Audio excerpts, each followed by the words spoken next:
So welcome back to 129, and we're kind of wrap up this week with our thoughts on Jane Goodall, the work she did and some of the problems she faced and so on. So, and then please keep in mind, we're going to make connections with this week, with next week when we talk about Wangari Maathai. So today you're going to write a mini essay. Mini essay is just 3 or 4 sentences with in which you respond to certain questions and based on your thoughts. So we have given you a number of facts about Jane Goodall, about her work in Gombe National Forest, about the fact that she was a scientist that studied for 50 years in the middle of this jungle.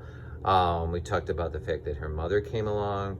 We talked about the dangers that took part or that she potentially faced in Gombe National Forest.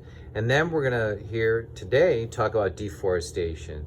So the issue with chimpanzees and the fact that their population is declining, meaning there are less chimpanzees than ever before, is deforestation. And these pictures depict why this situation is occurring. Now remember, this is a country of Tanzania. We don't live there. We're thousands of miles away. And so if you see here, you see trees cut down, it seems horrific, doesn't it? It's a tough situation, and therefore all those animals lose those places to live and survive.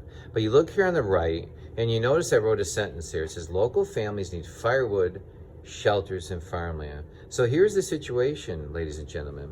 You have these tremendous forests that are in a local community. You have families that live nearby, families that need farmland, families that need firewood, families that live shelter. So we have two sort of competing situations. We have the animals that live there and depend on the survival of these jungles and forest lands. And then we have the local community, local people. And this is very common throughout the world, whether it's the Amazon rainforest or other areas. Local communities need these resources.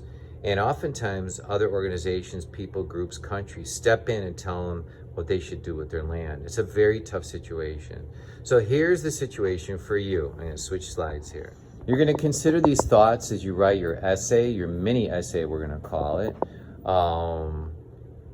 in Schoology today. So as you see, the directions state, please write several sentences that describe how you might solve this problem. So here's with an essay, you're empowered to consider your thoughts. So you have a lot of facts on this situation.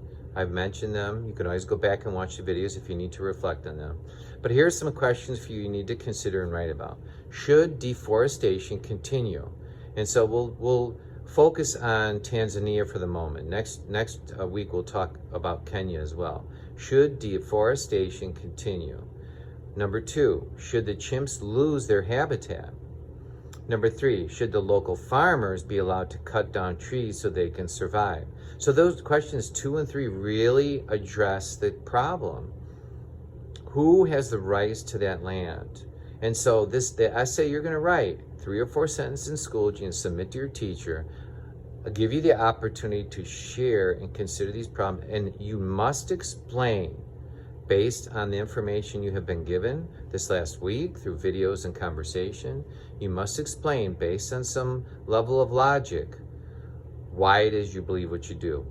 And is there some solution? Is there a common ground, a middle point where both chimps can have their homes and people can take the things they need from the jungle and the forest? So there you have it, guys. Good luck on your mini essay.